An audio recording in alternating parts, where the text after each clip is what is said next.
It's hard because we all love to win, we all want to win, but I also lose a lot. You have to be okay with losing a lot and losing in the process, knowing that there could be a big win in the future, and, like, there is gonna be that consistency of you're finally gonna start seeing the, "Okay, I'm getting my name called, sweet," maybe I didn't win, but I just wanna consistently get my name called.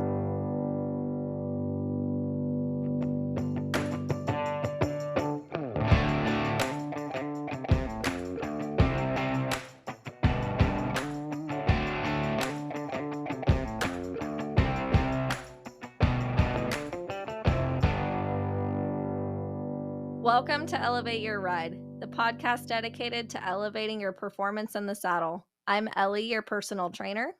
And I'm Lauren, your mindset coach.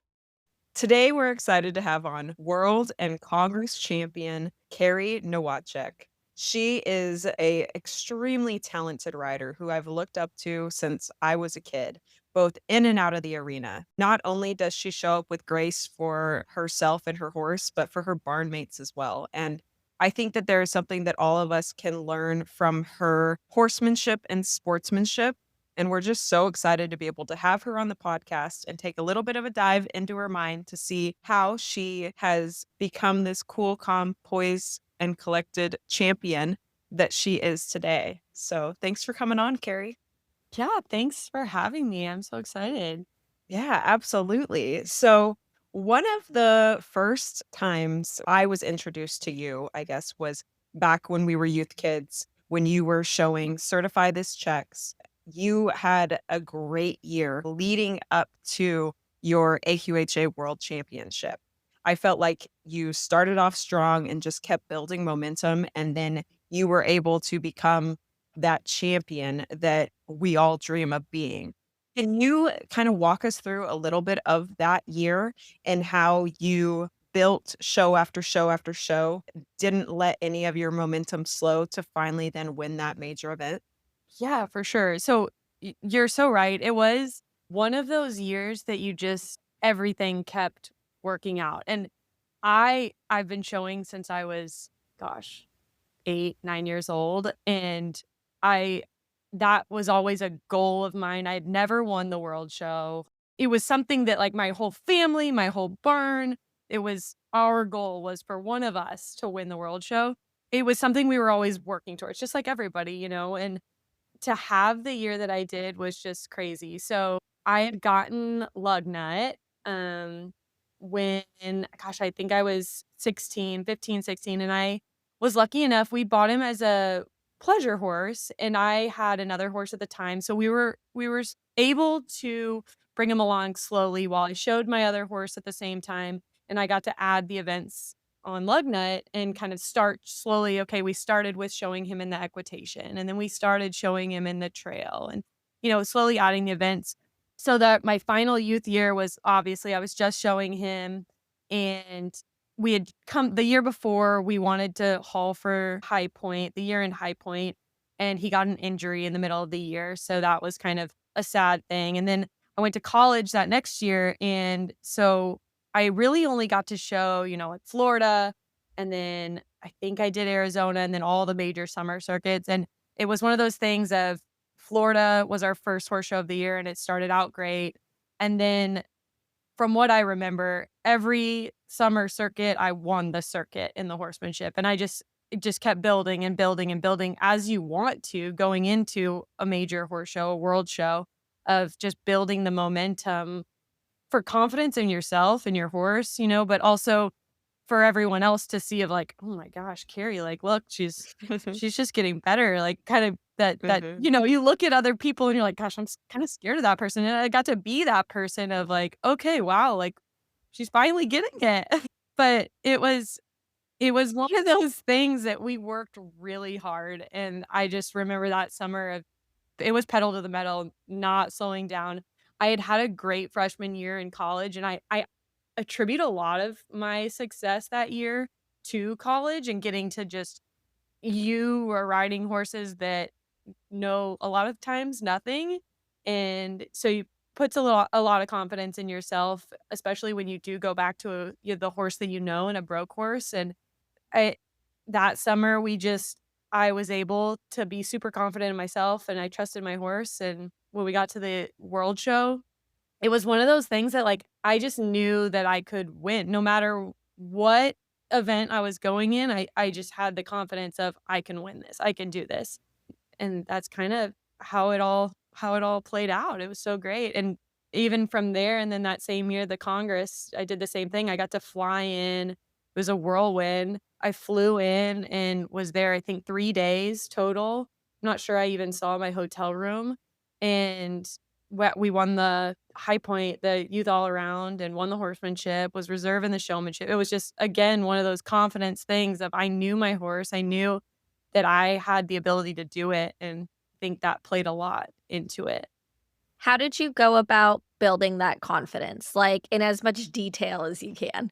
Yeah, I'm a really competitive person. I played sports in high school, and like I said, I've been showing forever, and I I went to every single horse show, and when I show, I might come off as a confident person, but I'm like everybody, I'm nervous, I have my insecurities, and it really took training myself, and years ago, even before college, and I remember going through with someone and talking about how you have to go into the arena and just think to yourself, I am the winner. You have to walk into the arena and say, I am the winner. This is a judged sport. It's those judges sitting in the stands, they're going to look at your body position and think, oh no, she looks nervous. You can tell just that. And it also translates to your horse of if you don't have that mindset of like, I got this, I'm going to help you through this, I'm going to help my horse through this. I know we can do this together, then it's never going to happen. And I'm not saying I do that every time still. I go through slumps of, where I can get down on myself. I'm like, "Shoot, like, where is that confidence?" You have to find it.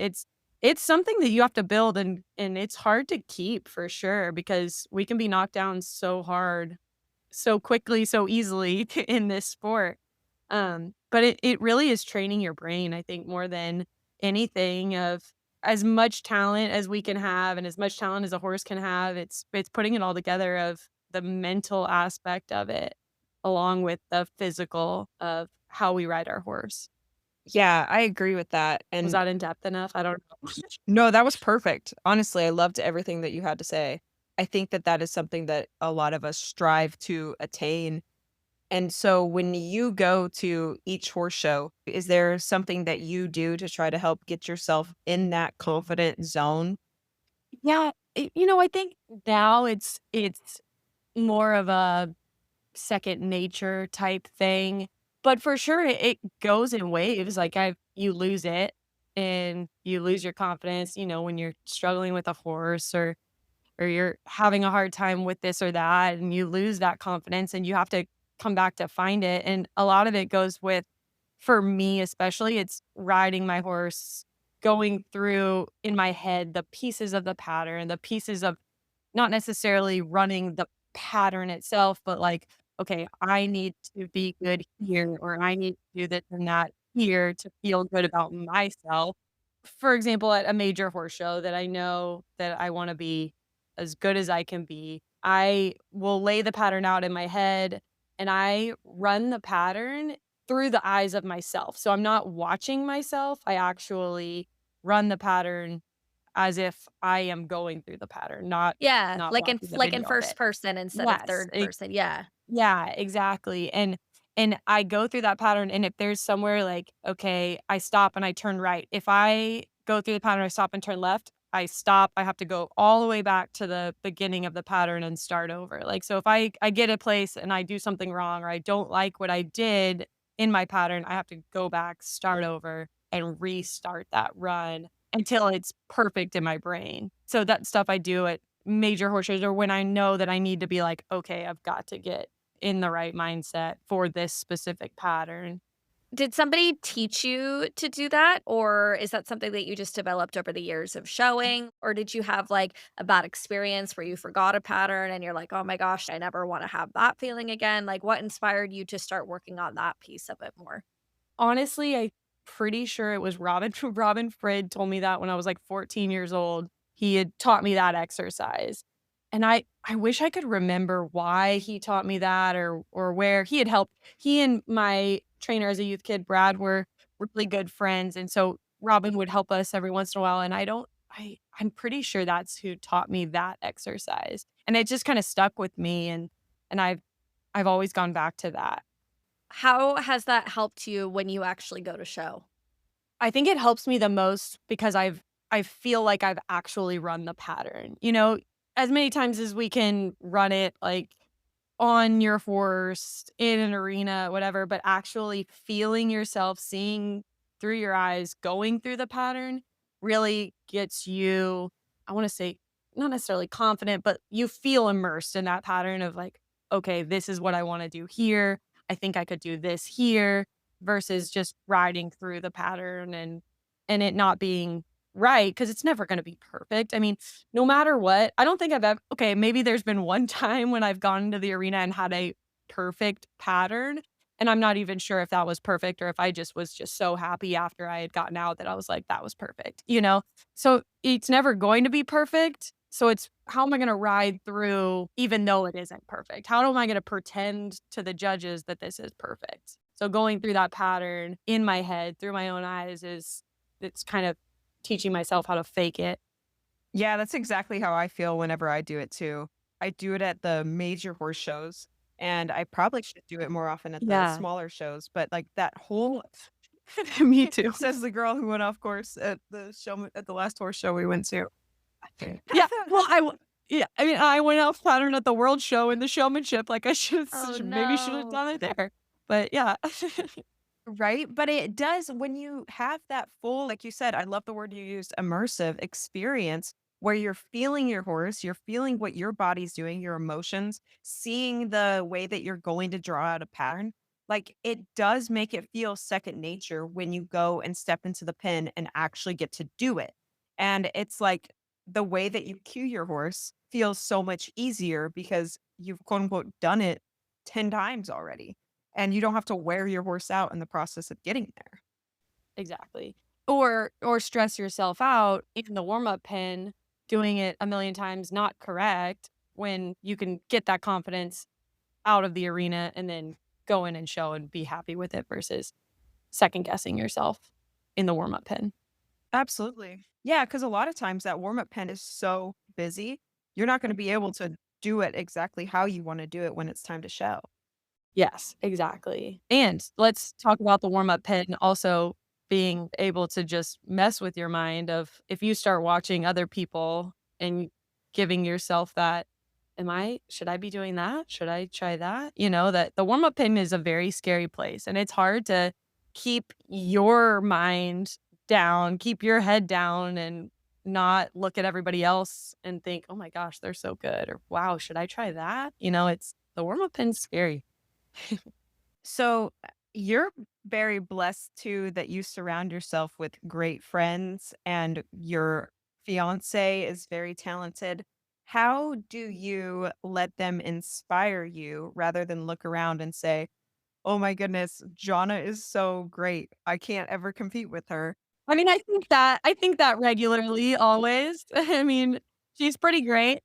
So I that thought does go in my mind. Um, but yeah, I am like you said, we're so lucky to have a good group of friends and Jonna and I, we send videos back and forth to each other all the time. I mean, even just in the just today, she sent me a video of her trying showmanship with her horse. She's been working on showmanship with her horse. She's never done it, and like just that little stuff of, "What do you think?" And I know she's gonna be honest and say, "Ooh, like, it doesn't look great," or, "Do this, try this." Especially John and I, we're really good at bouncing ideas off of each other because, yes, her husband, my fiancé, are horse trainers. We are lucky to have that, but also they are busy in themselves, and so sometimes we do have to feel like a little bit DIY amateurs of we're doing it ourselves. They don't have the time to necessarily I don't wanna say they're not gonna help us if we don't ask, but also it's hard to get attention when we know that they have paying clients there. So that's why I get help from Brett sometimes, like, I had my horse stayed up there with them for years, and it it really it makes a difference having friends that you can look up to and also know that they're gonna give you an honest opinion of, "Why don't you try this?" Or, "Hey, I noticed in this pattern that you did this, and try something different," you know? Well, you can probably trust that either another trainer or somebody else that's, not your spouse is probably gonna be a little bit more honest with you because they don't have to go home with you. No, no, my spouse Maybe is not. pretty honest. No, I'm just kidding. I'm just kidding. But yeah, no, for sure. It is nice having a good group of people around you, for sure. Yeah, iron sharpens iron, and, you have such a good crew, which is really cool. So, let's talk a little bit about how you've shifted in the past couple years to working with some greener horses. What inspired that shift, and what's been the biggest difference on working with those versus a finished horse? Yeah. Well, so it's funny because honestly, I've been working with green horses my entire life. So I don't I shouldn't say my entire life. When my the dun horse was the beginning of my green horses as a youth kid. I'm not sure why Brad and Stephanie thought it was a good idea. They bought me a pleasure horse to go do the all around events on, and I was 12 at the time. Wow. And 11. I think I was 11 actually.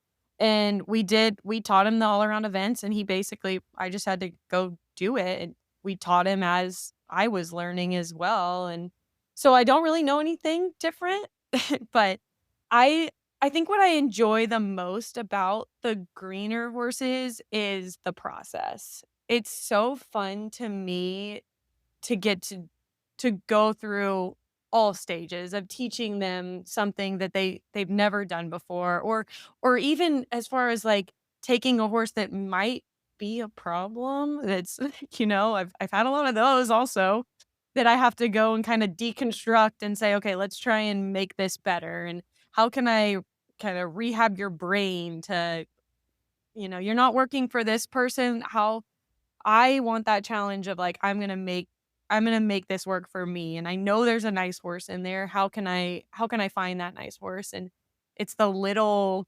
goals and the little wins of teaching horses, I think is the most fun. I'm never would want to be a horse trainer per se, but I love the whole training aspect of it. The going from start to finish is really fun. I totally agree. Yeah. It's such a fun process. It's really Yeah, rewarding. exactly. I think that's the most like, even without rewarding, even without an award, you know? Yes, we all love to win. I am the most competitive person. I love trophies, love to win, but the rewarding part is getting to see the horse change and mold and then go on to do something else, you know? So, since you're so competitive, it's hard with horses because it's hard not to push too hard. Like, you can't push yourself so hard that you're going to cause yourself an injury or push your horse so hard that you're going to, cause them to be unsound. So, how do you handle that competitive side of you versus that part where sometimes you have to back off a little bit, or there might be some other reasons why you have to back off other than just injuries, but how do you balance that piece of it too?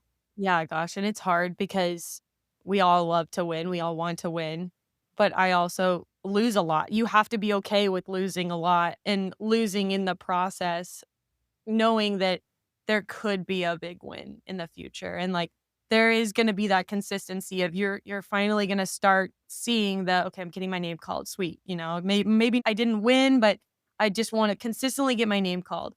It's so hard because especially with green horses or young horses of trying not to push them past their limit and finding that balance of, okay, what do I want to focus on today? What do I want to focus on this horse show? Like this horse show, I want to so for example, I'm going to Vegas next week and I'm gonna show at the Pinnacle circuit, and my goal is I would love to get a lead change in the equitation.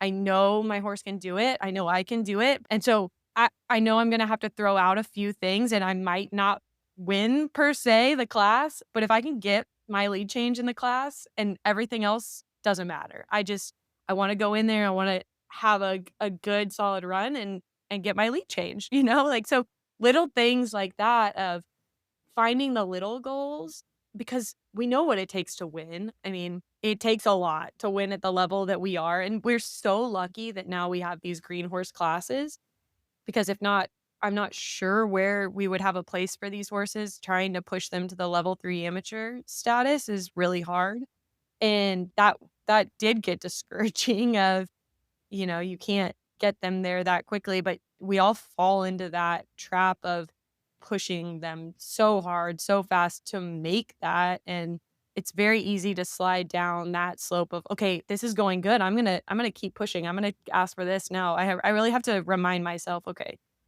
Especially, like, the horse I have now, I'm just gonna use that as an example, like, she's doing great, she's coming along really well, but I do have to remind myself, like, we've only been doing this for so long, I need to stay in my small goals, stay in the moment of what I want now, and not necessarily what I want in August, and September, and October. I need to be able to get there, but without an injury and without a brain injury, I have to stay in my small goals to get there.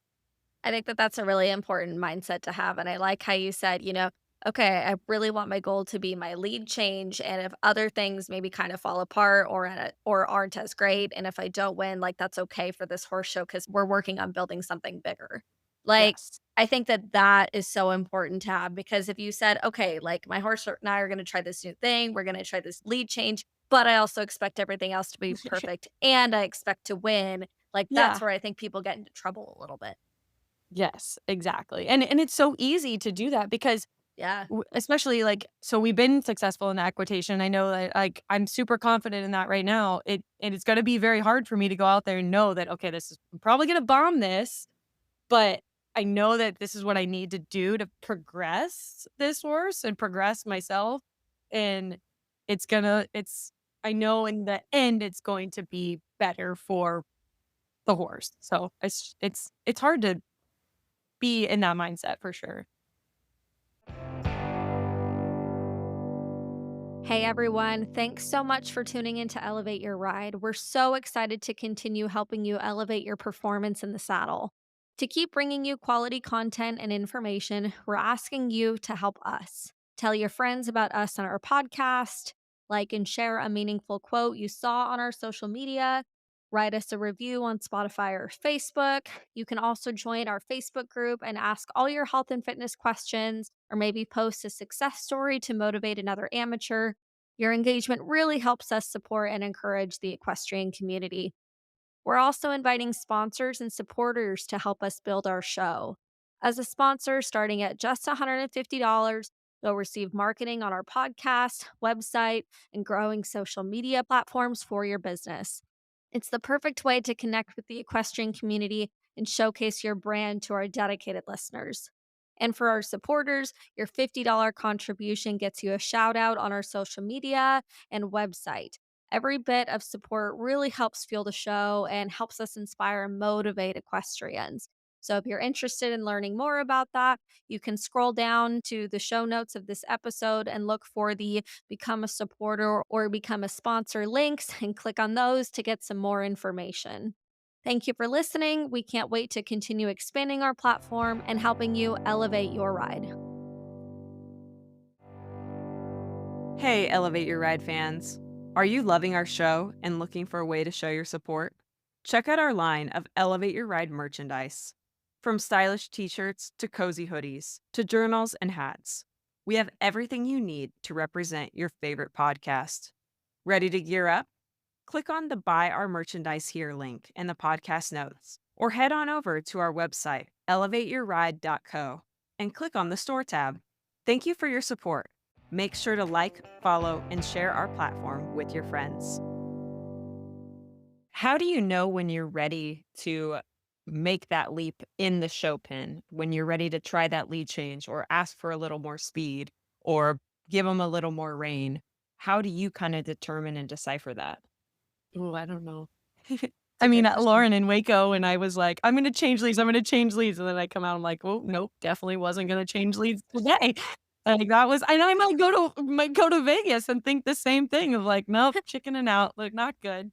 Um, it definitely is a fine line, and I think you you go into the show pen, especially I do, I go into the show pen thinking, "Okay, I'm gonna get a little more, I'm gonna try for a little more," but there's times when you say, "Ooh, nope, I'm gonna reel it back in, can't try today." Because, like I said, you don't wanna scare the horse, you don't wanna create a bad experience for the horse, so if I went in and said, I'm gonna go fast today," and I just, you know, can I say ass, haul ass, Yeah. and not worried, and she's just scared, like, you have to know the balance of, "No, today wasn't the day to try that." Like, you only know when you're in there. As much as, like, I as much as I'm saying, "I'm gonna do all this, I'm gonna try this, I'm gonna do this," you really don't know until standing at that cone and you start. Yeah, you have to take the horse's feelings into consideration too. Uh-huh. And when you're doing your visualization before these classes and before you're about to try something new, do you visualize yourself doing it the quote unquote safe way and doing it the kind of new let's go for it way? Or do you only visualize the going for it? No, I would for sure only visualize the going for it, in something like that, you know, especially, like, for this instance, I'm only gonna say, "Okay, this is what it's gonna be like going for it." Kinda same thing like at the world show when you know what you want. You wanna go hard, you wanna go fast, that's how I'm gonna visualize it. I'm not going to visualize it being a scared little bunny because I know that's, like, second nature, that I could do, but if I wanna, like, get up to that higher level of, okay, I have to watch myself. I have to visualize myself going that level. Yeah, I love that. That's kind of what I do too.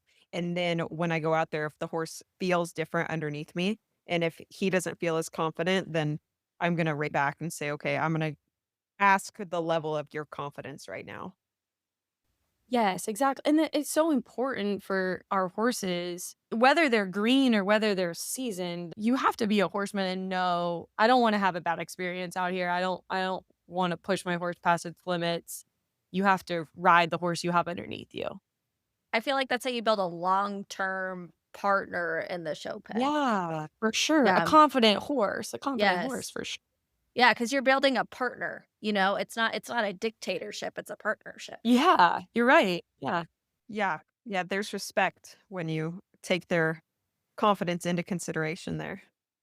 Absolutely. And some horses can take a lot more and still be confident, and there's others that they get really hot and, the show pen is so different for so many different horses. Yeah, so true. So what goals are you working towards right now? What's next for you? Well, my little Lola girl, I've been having a super fun time with her. Right now, I'm just, each goal is the next horse show. So Vegas right now, getting my lead change. And then I'd love to be successful now that the NSBA World Show has the non-pro classes. We'll go there. And the Congress has the non-pro classes. I should say green horse Yeah, yeah. non-pro. So, having them at those major horse shows takes a little heat off of me because now I feel like I do have a goal versus, okay, I'm gonna try and just be able to compete in the level 3 amateur, the amateur stuff. Now there is a place for my horse and I instead of saying, "Okay, I'm gonna try and be as good as I can for this one day." I feel like now I can have a long-term goal of, okay, for these 3 horse shows, I wanna be competitive in these 3 classes. So that's my goal right now is to show in the non-pro green class horses at the I cannot speak. Anyway, at the NSPA World Show, the Congress and the World Show and get to be successful there. Obviously, I wanna win, and I think I have a chance, and I know my horse is coming along well, so I just have to keep her confident and keep doing what I'm doing, I feel like. Yeah, it is so nice that they have these classes because I'm in the same boat as you, and it has really made this year so much more fun because we can go in those green classes and really feel like our horse is showing it, like we talked about earlier, to a level that they can feel confident in. And then we can add the amateur if we feel like trying things. And if we decide to safety up or abort midway, it's okay. And then we can laugh about it. Yeah. Yes, exactly. Exactly. No, it's so nice that we have a place for these horses because if not, it does get very discouraging, going into the amateur classes and knowing in the back of your mind that it's gonna take a miracle to get my name called today. And it doesn't make it fun, like you said, it's made this year so much more fun having a place that I can feel confident that I can go in there and be the winner, and I know in my brain that I can be the winner. I know I can go into the amateur and I can have fun and get to have a nice experience with my horse, but there's no way I'm gonna win, so why it's kinda one of those things of, like, I'm competitive, I'm gonna go out there and do it anyway, but also in the back of my brain, it's like, "Why go in the amateur and waste my money?" And that's kind of how I felt before, with my other horse when I was trying to bring him along in the amateur stuff. It's like, oh, you just get crushed over and over, but we're still doing it, we still do it. You keep coming back for Keep more coming back, so I don't know, maybe there's something wrong with me, I don't know. with all of us. Yeah. Do you think sometimes those losses, drive you more than the wins do? Oh, for sure, for sure. Because we like to win, I like to win, and I hate to lose. I and don't get me wrong, I lose a lot. Way more than I win, way more than I get my name called, I lose. But that's why I do this. It would not be fun if I just won. It wouldn't be fun to go in and win all the time, how boring, right? You kinda have to lose to know that there is something higher than that. There something to look forward to. Yeah, something to work towards. So Yes. what do you do when you lose? Like, how do you what Throw do my you do when you sucker get in the back dirt, and no. Well, I mean, like, when you get home from, like, a big loss, how what are you doing when you get back home to make sure that you're better for the next time? So, for example, I came home from Waco, and I didn't like my backing in the showmanship, and I know that sounds like small goal, but I just didn't like my backing, and so I've been working every day. I do a little bit of showmanship. I'm just, how can I make my backup better?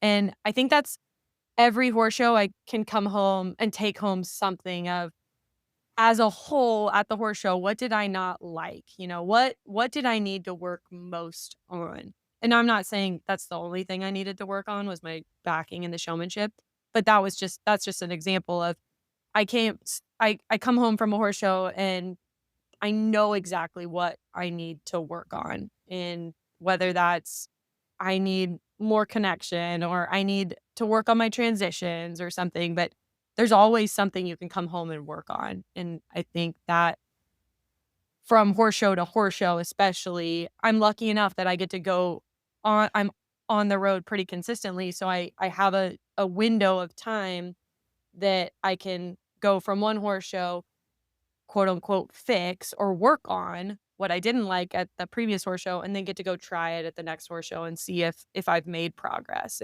if I'm making progress on everything I'm doing. Do you do anything to keep your mind and body in shape and ready for the next horse show when you are at home? I work out when I can. I have my little workout routine in the morning that I do, lots of core stuff, and I lift a little bit of weights. I do some balancing stuff, but I really should be better about more working out.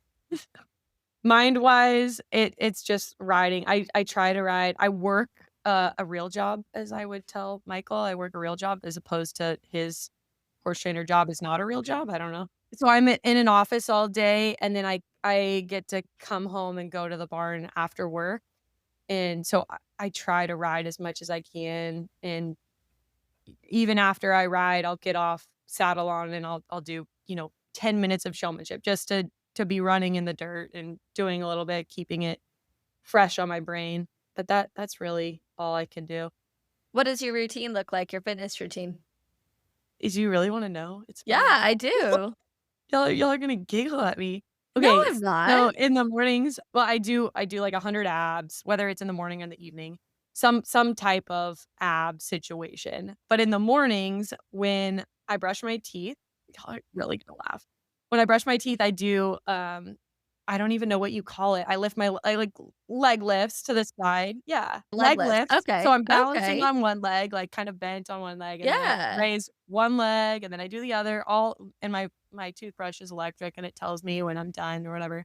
So I just do That's 10 each awesome. side until I'm done, and then I do calf raises while I'm, like, doing my, skincare or whatever. I do calf raises, 10 and 10, and then I have little dumbbells that I do my I do 3 sets, 10 curls, 10 wide, Yeah. and then 10 squats, and I do 3 rounds of that every morning.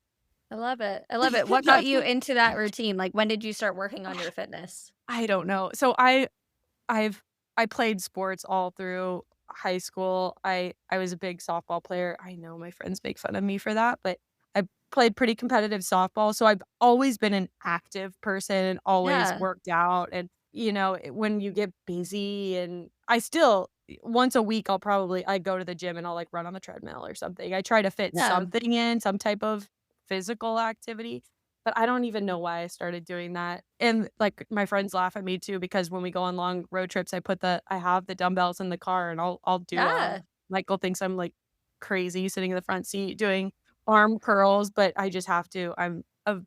I cannot sit still, and I just need to be doing something all the time. You've inspired me. I think I wanna start. I love that you do that. I'll show you Lauren, at dinner, I'll show you my little routine. Oh my gosh, please do. After a chispa or 2, I'll show you. Is that all it takes? Okay, perfect. I'm ordering them, and we're gonna work out in El Mirasol. Yeah, yeah, they'll probably love And it. then that guy will come by and be like, "Tequila, Yeah, ladies." it's your shots. Yeah, gosh. Oh, it's so funny. I love that you do that, though. I love that, like, you're committed to it. So, how have you noticed that that, like, impacts your riding? Like, maybe when you're maybe not as consistent with it versus as when you are consistent? It for sure, like, a balance and just the small strength. I can always tell when my core is not strong. I just know I'm uncomfortable in the saddle. I don't sit Yeah. well. Like, when I've laxed and I'm not feeling strong, or I feel soft, I guess I should say, Yeah. you definitely feel it in the saddle. You know that I don't sit as well. I don't sit up as well, and I get in a bad habit because I do sit in front of a computer all day long that Yes. I really have to remind myself, like, "Okay, shoulders back, sit up, tighten your abs." That helps too when I sit in front of the computer and can actually hold a position. Do you Like, ever, like, practice holding your horsemanship position, like, in your daily life or at work or when you're oh, working out? oh yeah, oh yeah.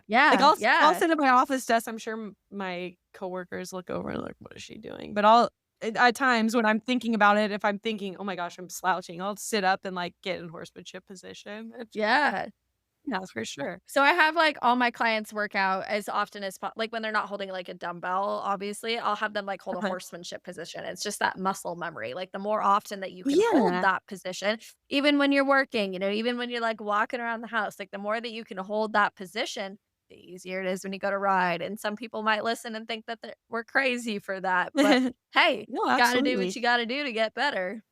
For sure. Well, I get in a bad habit at the barn when I am riding and I'm just riding around, Yeah. practicing, not necessarily in horsemanship position. Before a horse show, I make sure, okay, I need to sit up. I need to remember what horsemanship position feels like because it's been a Yeah. while since I've been just riding training wise. You Well, do yeah, have to especially with remember the to. green horse. Yes, and it's a totally different feel when you're one-handed and sitting up to not even just to me, but to the horse. That Mhm. is something I do have to remember to do as well when I'm practicing, and it's hard. It is hard.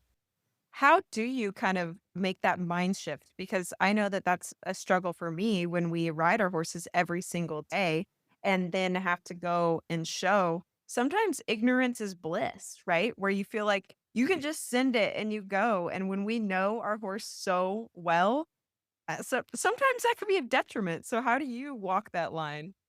Yeah, oh, for sure, and there's times I'm walking into the arena, I haven't been one-handed all day, It's like, "Okay, here I go.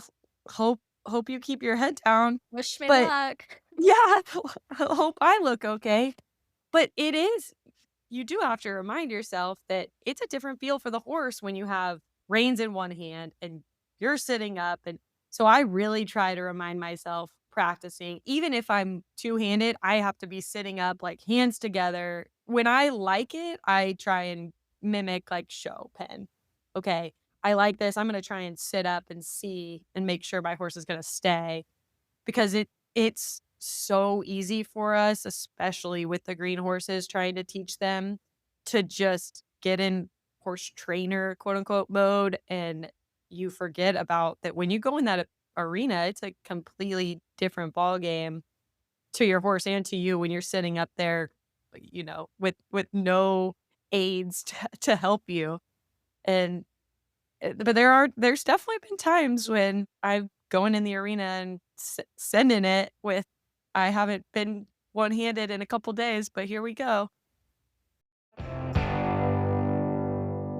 Are you looking for that extra competitive edge, struggling with show pin anxiety, or looking to set and achieve meaningful goals with your horse?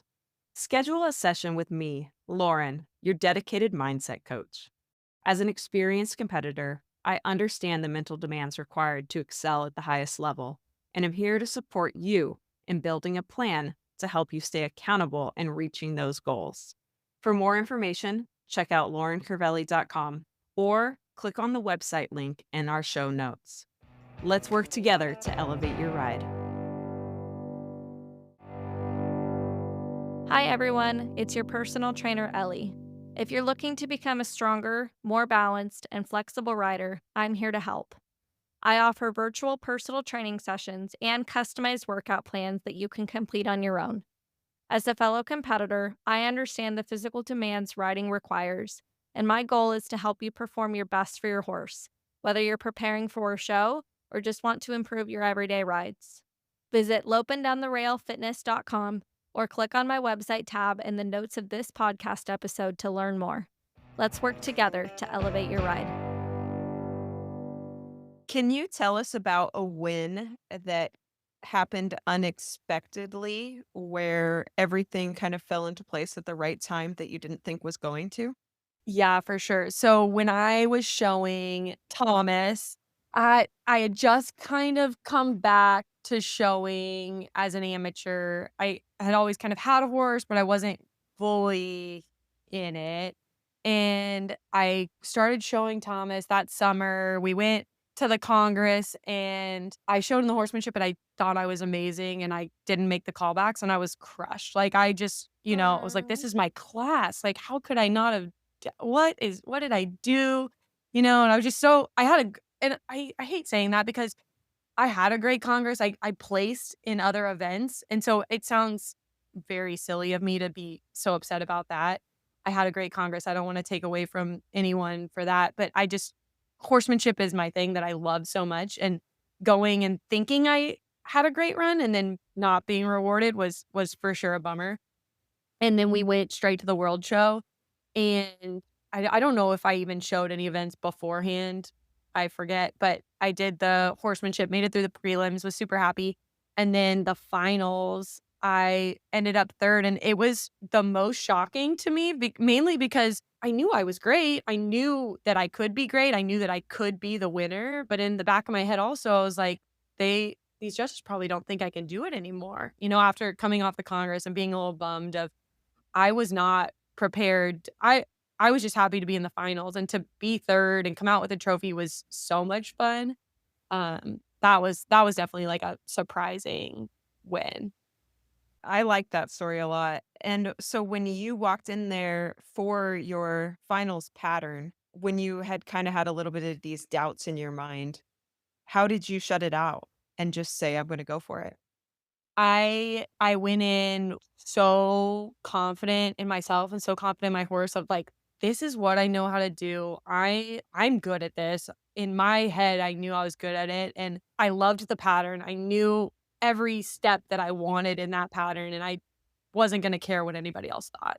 It was I just wanted to go out and have a fun, good run. I was already ecstatic that I had made the finals in the horsemanship. It was my first amateur world show and I was happy to be out there, and I know that's silly to say because we're all happy to be out there. Everybody says we're happy to be out there. Like, we all wanna win. I knew I wanted to win, but I also in the back of my mind, I knew that I wasn't probably going to win. And so I think that's why it made the being that high so great was because I just left it all up to the judges at that point of I'm gonna just give it my best, do everything I can, and then it's not in my hands anymore. Yeah, going back to those losses, making those wins just feels so much better. Yes, exactly, exactly. And like I said, I've lost so many more times than I've won, and so the wins, when you get them, it's so great. I have another question, but it's kind of changing gears a little bit. So, back in the day when you had won the horsemanship at the World Show, you wore a solid black shirt. And nowadays, a solid shirt is welcomed and kind of the norm. But back then, you were like kind of rattling cages with that. What made you decide to go for that look? And was there ever a time that you didn't feel confident because you didn't have all the sparkles that everybody else was wearing? Yeah. So the reason I did it was I told Brad, gosh, it was at the beginning of the summer. I asked Brad, I kind of made a bet with him. I said, if I make the finals at the World Show in the horsemanship, can I wear a plain black shirt? And he thought about it for a little while and he was like, "Sure, why not?" So that summer I went and I got a shirt, had it tailored. I wanted it to fit right. I wasn't just gonna go in just a shirt, right? I had the shoulder pads put in, got it fit right. And so in the prelims, I did not wear the shirt. I wore my sparkly outfit. And then finals come around and I think it was kind of nerve-wracking. You go up into the stands to I wasn't first, I was towards the end, so I got to go in the stands and watch the first couple runs, and everyone was looking at me like, "Oh my gosh, did she forget her clothes? Like, did something happen?" People were looking at me like, "What's going on here?" And so I was a little insecure, but also I was proud. I knew that this is me, this is what I wanted to do, and I was so excited to be able to show in a plain shirt and kind of quote unquote show off and say this is me, this is what I've got. And so yeah, it was a little nerve-wracking at first, but then once I was on my horse ready and I got to show, it almost made me more proud and excited to kind of do something different and put it out there and similar to like I was talking about the win with Thomas of I knew how good I could be, and if I did that, it was up to the judges at that point, and it wasn't up to me. So, I was gonna give it everything, and then it was up to them. If they didn't like it, oh well, but I knew that for me, it's what I wanted to do, and it was so much fun. From the outside looking in, I remember seeing that and thinking, wow, that girl doesn't need an outfit to show us that she is no offense, but or I don't know how to say this any better, but to show us that she's better than all of us, right? Like she can just wear a plain shirt and go out there and say, "This is me. And I ride so good. I don't need sparkles for y'all to see that." And I it really for me, it inspired me because I thought, "Wow, like I need to ride so good that I don't need a pretty outfit to convince people that I do." Yeah, well, and that's kind of what it was all about too, of like, it's this class and what we do is not about who has the best outfit, who could spend the most on this pretty outfit. It's horsemanship for a reason. It's about how you can ride and be connected with your horse and ride every step and to inspire younger girls that maybe don't have the money to be able to go buy a nice outfit and just knowing that, okay, as long as you have something that fits, it's about you.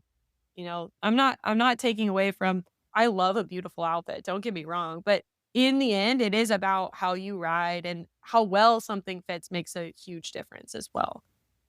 The outfit enhances what you do in the pen. It doesn't Yes, make what you do in the pen. very good, exactly, for I think sure. that's awesome that you did that. I mean, you kind of said like, you did it to like inspire other people and but like, why did you do it? Was it to inspire other people? Was it to prove something to yourself, to prove something to other people? Like, what was it about?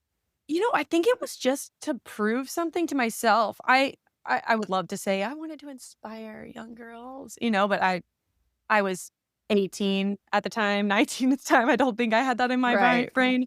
It was more like I wanna make a statement. I wanna do something completely different that I know nobody else is doing, and it's what I did. And Lindsay McMullen, who rode with Brad at the time, she did it with me. So she also made the finals, and she also wore a shirt. Was she 3rd or 5th that year? She was 3rd that year. So, I mean, she did it too and kind of proved the point of it's more about how you ride than what you're wearing. But mine, like I said, I'd like to say that I was trying to inspire somebody. Looking back now, I'm so happy that I did, but more it was to prove something to myself and prove, I can do this no matter what. Maybe you started the day shirt trend So they say. 10 Yeah. years later. Yeah. I actually love that our industry is moving that way, and, like, I mean, I love, like, when people showing their work saddles and, like, showing less fancy stuff because I think for a For while, the sure. outfits and the saddles, they got a little out of hand, and it makes it really intimidating for somebody who's, like, coming new into the sport, be like, "Well, I Absolutely. can't afford the $5,000 outfit, and I can't afford the $10,000 saddle," so I think it makes it more welcoming from an outsider perspective when people aren't always showing in the full decked out bling because it is beautiful, but it's not a necessity for showing. For sure, and I don't wanna say, like, I think people shouldn't be wearing this or that. I think it all depends on you as a person, like, if you Yeah, love to wear your sparkles, wear all the rhinestones, and have a super silver saddle and wear all this stuff, that's great because if you feel good, you ride good, right? So it's really right, up yeah. to that person. And I think that is huge. And I'm not saying I think everybody should be wearing a plain shirt and not wearing. I think it's really up to that person. And I know for me now, that's kind of my identity and how I feel best is in kind of a plain, more tailored fit, not necessarily a bunch of sparkles. Yeah, and if that's what makes you feel the best and you can go and win in that, then that's what you should do, you know what I mean? But Yeah. for You look somebody good. who they maybe don't feel confident in the plain shirt, then that's not what they should wear. And if somebody feels Exactly. not confident in sparkles, that's not what they should wear. Like, it's all about form to function, how something makes you feel. And we're actually going to be doing so sneak peek. We're actually going to be bringing somebody on here in a couple weeks, and we're literally just going to be talking about clothing and how clothing makes you feel and how that translates to riding well and showing well and all that sort of stuff. So that more of that is to Yeah. come. It's so right because no matter what, whether it's a plain shirt or sparkles, it's just up to the person and how you feel. Yeah, yeah, 100%. Thank you for listening to Elevate Your Ride. Find us on Instagram and Facebook, all linked in the podcast notes. We'll see you next time.